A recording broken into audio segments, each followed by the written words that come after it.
बिस्मिल्लाहिर्रहमानिर्रहीम इय्याका नअब्दु व इय्याका नस्तईन। अस्सलाम वालेकुम टू ऑल। हम अपनी आज की डिस्कशन के अंदर सेक्सुअल रिप्रोडक्शन के ऊपर डिस्कस करने लगे हैं। लास्ट टाइम हमने ए सेक्सुअल रिप्रोडक्शन के ऊपर डिस्कस किया था और थोड़ी सी डिस्कस हमने ट्विंस के ऊपर भी की थी। आज हम देख लेते हैं कि इस टॉपिक के अंदर हमारे पास क्या क्या चीज़ें हैं समझने के लिए। अच्छा भाई, सेक्सुअल रिप्रोडक्शन के बारे में मैं आप लोगों को ऑलरेडी बता चुका हूँ कि एक ऐसी रिप्रोडक्शन जिसके अंदर हमें दो पेरेंट्स रिक्वायर्ड हों और वो दोनों अपोजिट सेक्स के हों, दोनों अपोजिट जेंडर के हों। एक मेल है तो दूसरा हमारे पास क्या होना चाहिए, फीमेल होना चाहिए। और दोनों की बॉडी के अंदर गैमेट्स की प्रोडक्शन होगी और फिर वो दोनों गैमेट्स आपस में मिलेंगे यानी फर्टिलाइजेशन होगी। और फिर एक स्ट्रक्चर बनेगा जिसका नाम क्या है, जाइगोट। और फिर ये जाइगोट बड़ा होके पूरा का पूरा आपको एडल्ट बना के देगा, नया बच्चा बना के देगा। और ये जो बच्चा होगा अपने पेरेंट्स से जैसा नहीं होगा, थोड़ी सी रिसेम्बलेंस होगी लेकिन उसके जैसा बिल्कुल भी नहीं होगा। तो ये कहता है सेक्सुअल रिप्रोडक्शन के अंदर हमारे पास दो पेरेंट्स रिक्वायर्ड होते हैं और ये मोस्टली सेक्स सेल्स के अंदर होती है जिन्हें हम गैमेट्स कहते हैं। जो मेल के गैमेट हैं उन्हें स्पर्म कहा जाता है और जो फीमेल के गैमेट हैं उन्हें ओवम कहा जाता है। जब स्पर्म और ओवम दोनों फ्यूज होते हैं तो एक स्ट्रक्चर बनता है जिसे क्या कहा जाता है, जायगोट, जो कि बड़ा होकर एडल्ट बन जाता है। अच्छा, सेक्सुअल रिप्रोडक्शन बहुत ज़्यादा इंपॉर्टेंट होती है जेनेटिक मोनोटॉमी को अवॉइड करने के लिए। मैं समझाता हूँ ये क्या होती है। अच्छा देखिए, हमने कहा था कि जब एमीबा रिप्रोडक्शन करता है तो वो अपने ही जैसा दूसरा एमीबा बनाता है। उसके जेनेटिक मटेरियल के अंदर कोई भी वेरिएशन नहीं होती, कोई भी चेंजिंग नहीं होती, उसका एक ही जैसा। जैसा बाप का जेनेटिक मटेरियल होगा वैसा उसका बच्चों का होगा, यानी जैसा एमीबा का अपना पेरेंट एमीबा का होगा वैसा उसके ऑफस्प्रिंग अमीबा का होगा। जैसा प्लाज्मोडियम का जो है वो जेनेटिक मटेरियल होगा वैसा प्लाज्मोडियम के बच्चों का होगा। जैसा हाइड्रा का जेनेटिक मटेरियल होगा वैसा ही उसके बच्चों का जो है जेनेटिक मटेरियल होगा। अगर आप चाहते हैं कि जेनेटिक मटेरियल ऐसा ना हो, थोड़ी सी वेरिएशन हो, थोड़ा सा चेंज हो, जैसे हम अपने पेरेंट्स से क्या होते हैं, चेंज होते हैं। अब देखो, हम 6 जो हैं वो भाई हैं, 3 बहनें हैं और एक ही पेरेंट्स से हम बिलोंग करते हैं, लेकिन हम नो के नो डिफरेंट हैं। क्यों? क्योंकि we are the product of sexual reproduction.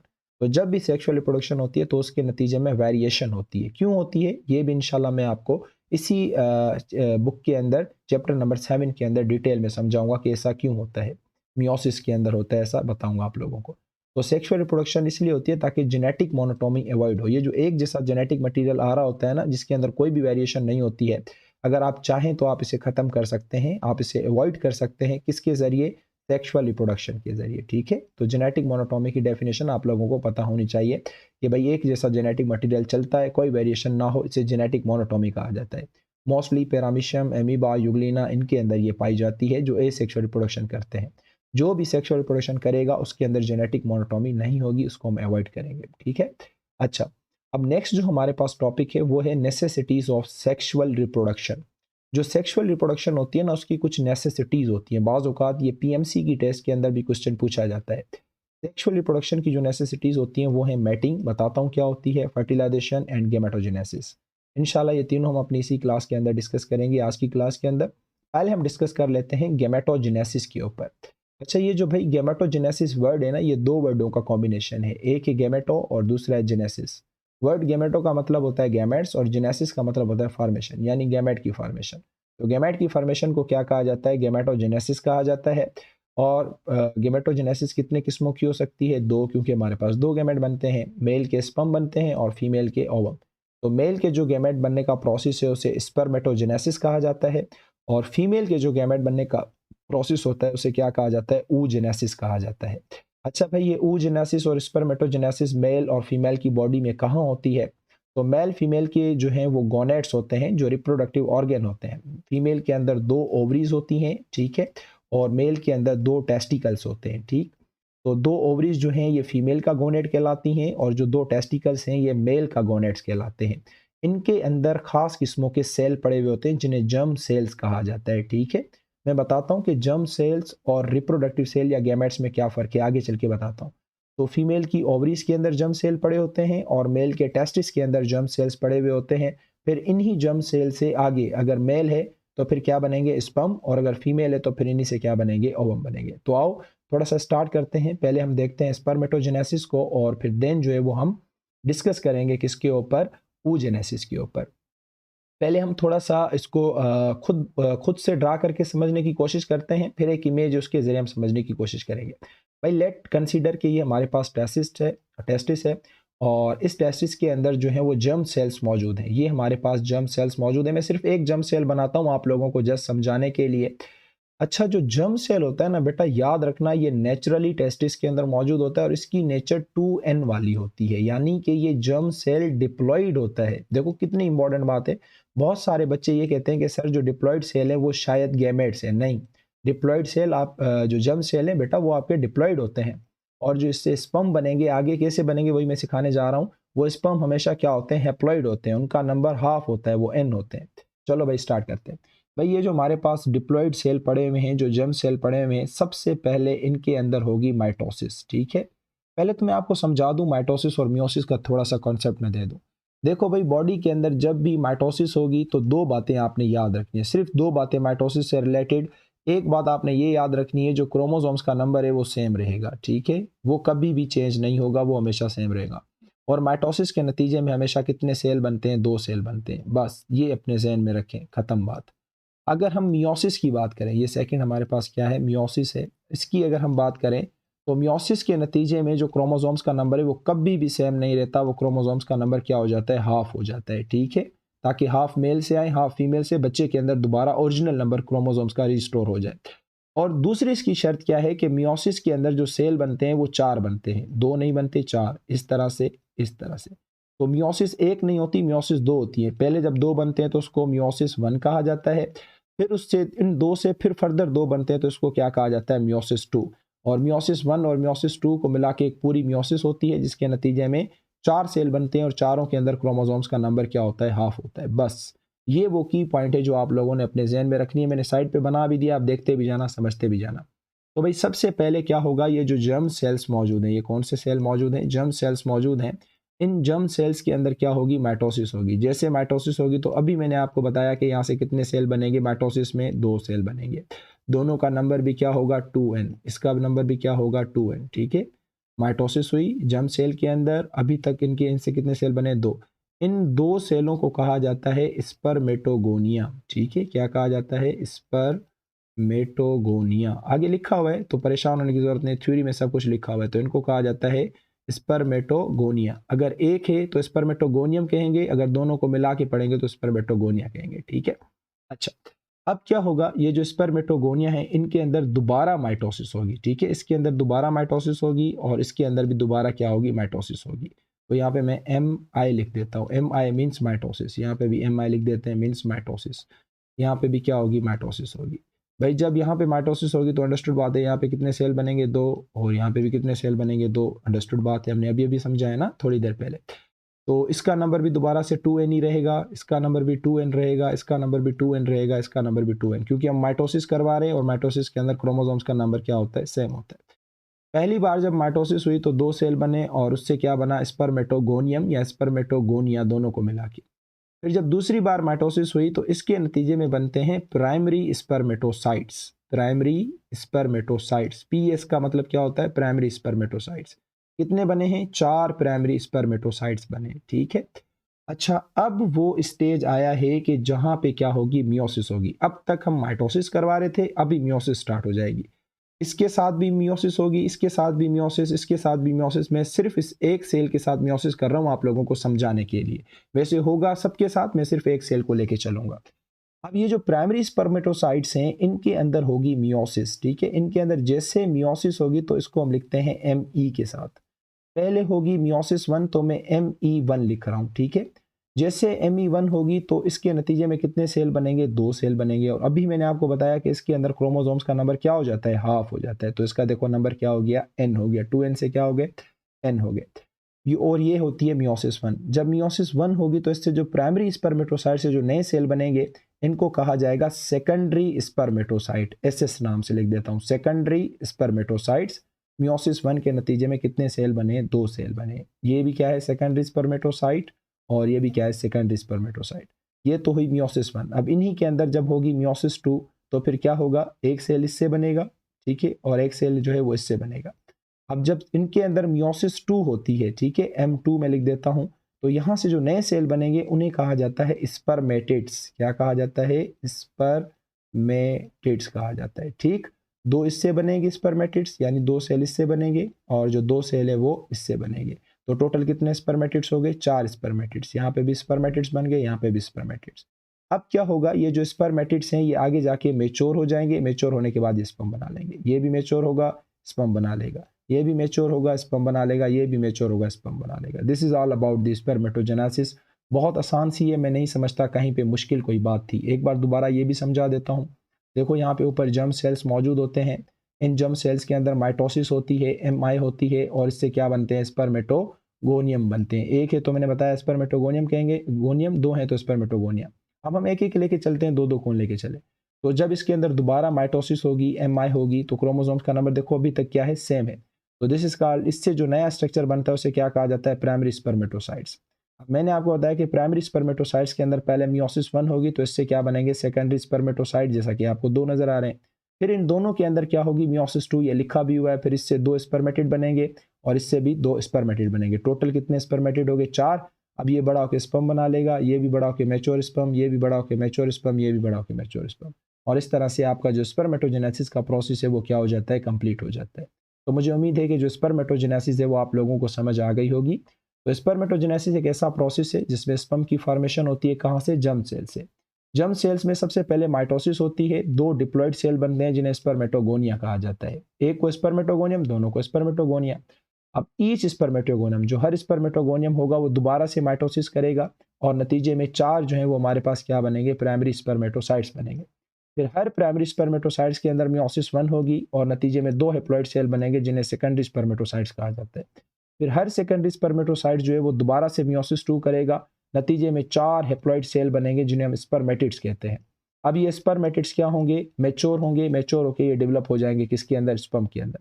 ये पूरा काम होने में तकरीबन भी 10 हफ्ते लग जाते हैं, 10 वीक्स लग जाते हैं ये पूरा प्रोसेस चलाने में, स्पर्मेटोजेनेसिस जो कि गोनेट्स के अंदर चल रहा है। तो मुझे उम्मीद है कि ये आप लोगों को अच्छे तरीके से समझ आ गया होगा।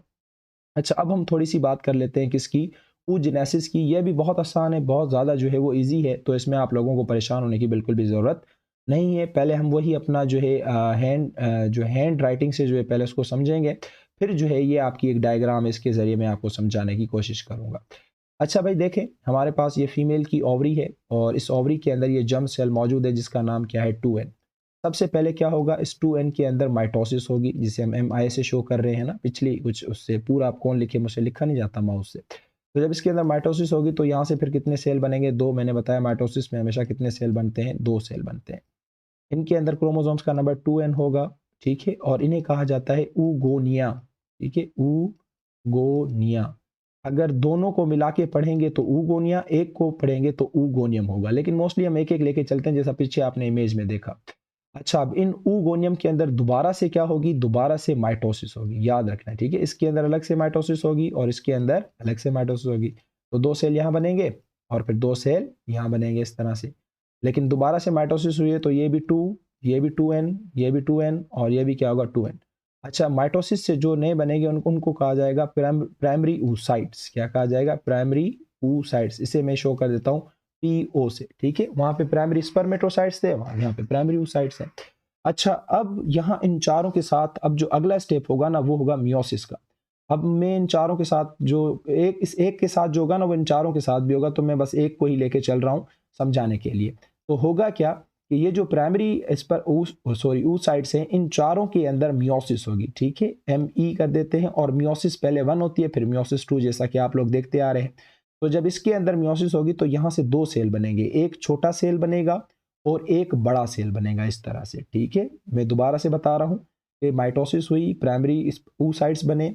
प्राइमरी oocytes के हर प्राइमरी oocytes के अंदर 4 बनते हैं, हर के अंदर मियोसिस 1 होगी। मैं जस्ट एक को लेके चल रहा हूँ समझाने के लिए। तो जब मियोसिस 1 होगी तो एक बनेगा बड़ा सेल, लार्ज सेल, और एक बनेगा छोटा सेल, ठीक है। अब ये जो बड़ा सेल है ये कहलाता है सेकेंडरी oocyte, ठीक है, ये क्या कहलाएगा। और ये जो छोटा सेल है ना ये कहलाता है पोलर बॉडी, ठीक। ये हो गई मियोसिस 1। मियोसिस 1 में 2 सेल बने, एक बड़ा एक छोटा। जो बड़ा है उसे सेकेंडरी क्या कहेंगे, oocyte कहेंगे, और जो छोटा है इसे क्या कहेंगे, पोलर बॉडी कहेंगे। मैं बताता हूँ ये क्या होती है। फिर इनके अंदर अब टर्न आ गया है कि क्या होगी, मियोसिस 2 होगी। जब मियोसिस 2 होगी तो यहाँ से फिर 2 सेल बनेंगे, और जब इसके अंदर मियोसिस 2 होगी तो यहाँ से भी कितने सेल बनेंगे, 2। अच्छा, यहाँ से जब 2 सेल बनेंगे तो एक बनेगा मेच्योर, इसके अंदर ओवम, ये बन गया ओवम, और एक बनेगी इसके अंदर पोलर बॉडी, ठीक है। और सेम यहाँ से जो पोलर बॉडी इनके अंदर जब मियोसिस होगी तो यहाँ पे भी पोलर बॉडी बनेगी, और यहाँ पे भी क्या बनेगी, पोलर बॉडी। यानी टोटल कितनी पोलर बॉडी बन रही है, 3 पोलर बॉडी बन रही हैं और एक क्या बन रहा है, ओवम बन रहा है। तो यहाँ पे जो oogenesis का प्रोसेस है वो क्या हो जाता है, खत्म हो जाता है। मुझे उम्मीद है ये वाला टॉपिक आप लोगों को सॉरी अच्छे तरीके से समझ आ गया होगा। अब एक बार हम इमेज के जरिए भी पढ़ लेते हैं। भाई देखो, ये हमारे पास जर्मिनल जो है सेल हैं जो डिप्लॉयड होते हैं, इनके अंदर माइटोसिस वाइटोसिस हुई और यहाँ से ये क्या बन गए, प्राइमरी oocyte। ठीक है, प्राइमरी oocyte के अंदर पहले मियोसिस 1 हुई, तो मैंने बताया कि एक बड़ा सेल बनता है जो कि सेकेंडरी oocyte कहलाता है और एक पोलर बॉडी बनती है जैसे कि आप देख रहे हैं। फिर इसके अंदर मियोसिस 2 होती है जैसा कि लिखा हुआ है, यहाँ से फिर दोबारा एक बड़ा ओवम बन जाएगा और एक पोलर बॉडी बन जाएगी और इस पोलर बॉडी से दोबारा से कितनी पोलर बॉडी बन जाएंगी, 2। तो टोटल क्या बनती हैं, 3 पोलर बॉडी बनती हैं और एक हैप्लॉइड क्या बनता है, ओवम बनता है।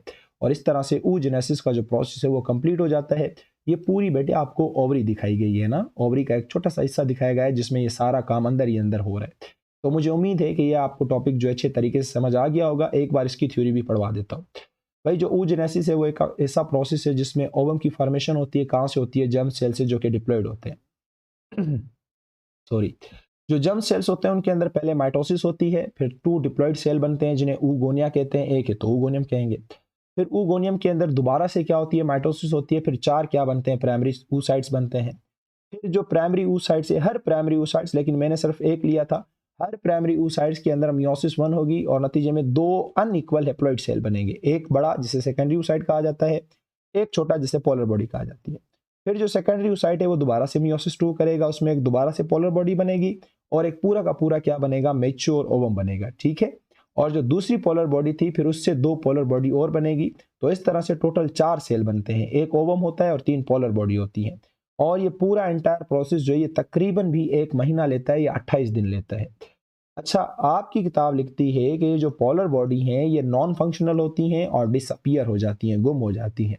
लेकिन बाज़ औक़ात बहुत सारी ऐसी पब्लिकेशंस हैं जहाँ पे लिखा हुआ है, इवन दो ये टेस्ट के अंदर भी क्वेश्चन आ चुका है, हमारी जो कमीशन होती है ना उसमें ये टेस्ट में सवाल आया था कि जो पोलर बॉडी है उनका काम क्या होता है, तो उनका काम फर्टिलाइजेशन का होता है। ये फर्टिलाइजेशन में क्या करती हैं, हेल्प करती हैं। खैर, इस पे हमारा कोई झगड़ा नहीं है, हमारा सिर्फ टॉपिक था ये समझना।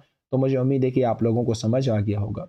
अच्छा, उसके बाद हमारा जो अगला टॉपिक है छोटा सा है, वो भी हम इसी के साथ डिस्कस कर लेते हैं, वरना इसके लिए मुझे अलग लेक्चर बनाना पड़ेगा। अगर आप थक जाओ तो यहाँ तक सुनना, फिर यहाँ तक जो है वो आप बाद में सुन लेना।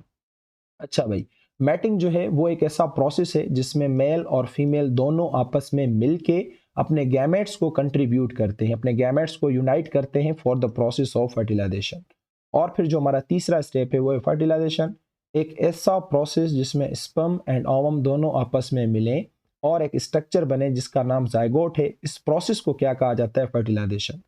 आप सब लोगों को पता हुआ है, चैप्टर नंबर 10 आप लोगों ने पढ़ा हुआ है फर्स्ट ईयर का, तो आपको पता है फर्टिलाइजेशन 2 किस्मों की होती है, एक इंटरनल फर्टिलाइजेशन और दूसरी एक्सटर्नल फर्टिलाइजेशन। बहुत आसान सी है।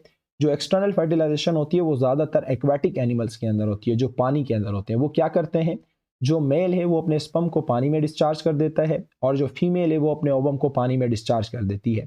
फिर ये दोनों पानी के अंदर, स्पर्म एंड ओवम दोनों बॉडी से बाहर पानी के अंदर मिलते हैं और वहां पे क्या करते हैं, अपना जाइगोट बनाते हैं। इस टाइप की रिप्रोडक्शन को क्या कहा जाता है, एक्सटर्नल फर्टिलाइजेशन। मेल और female discharge their gametes in water, दोनों अपने गैमेट्स जो है वो पानी में डिस्चार्ज करते हैं, जो कि दोनों फ्यूज होकर जाइगोट बनाते हैं।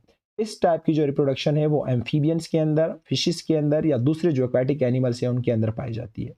दूसरी होती है इंटरनल फर्टिलाइजेशन। आपको पता है कि इंटरनल फर्टिलाइजेशन के अंदर मेल जो है वो अपने स्पर्म्स को डिपॉजिट करता है inside the body of female, ताकि वो ओवम से जाके मिले और फर्टिलाइजेशन हो और इस तरह से जाइगोट बन जाए।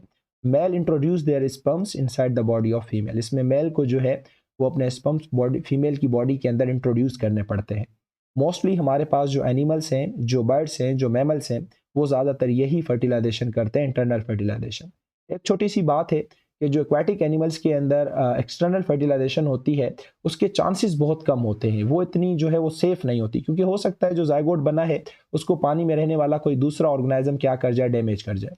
हो सकता है फीमेल ने जो ओवम डैमेज किया उसको कोई एनिमल जो है वो डैमेज कर जाए। हो सकता है मेल ने जो स्पर्म रिलीज किया, डिस्चार्ज किया है, उसको कोई दूसरा एनिमल डैमेज कर जाए। तो इसके जो चांसेस होते हैं वो बहुत ज़्यादा क्या होते हैं, कम होते हैं।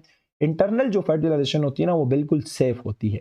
अच्छा, लाजमी नहीं है कि पानी के अंदर रहने वाला हर ऑर्गेनाइज्म एक्सटर्नल फर्टिलाइजेशन करे। जिस तरह से यहाँ पे लिखा हुआ है, जो वेल होती है और जो क्रोकोडाइल होते हैं, ये दो वो ऐसे ऑर्गेनिज्म हैं। क्रोकोडाइल जो है ये तो खैर आपका रेप्टाइल है, व्हेल जो है ये कंप्लीट एक्वेटिक है। तो ये दोनों पानी के अंदर भी रहते हैं। व्हेल तो कंप्लीट पानी के अंदर रहती है, क्रोकोडाइल जो है वो दोनों डुअल लाइफ लेता है। लेकिन ये दोनों ऐसे ऑर्गेनिज्म हैं जो कि इंटरनल फर्टिलाइजेशन करते हैं, एक्सटर्नल नहीं करते। तो आपसे ये भी पूछा जा सकता है। तो मुझे उम्मीद है कि आज वाला जो टॉपिक है ये कंप्लीट आपको अच्छे तरीके से समझ आ गया होगा।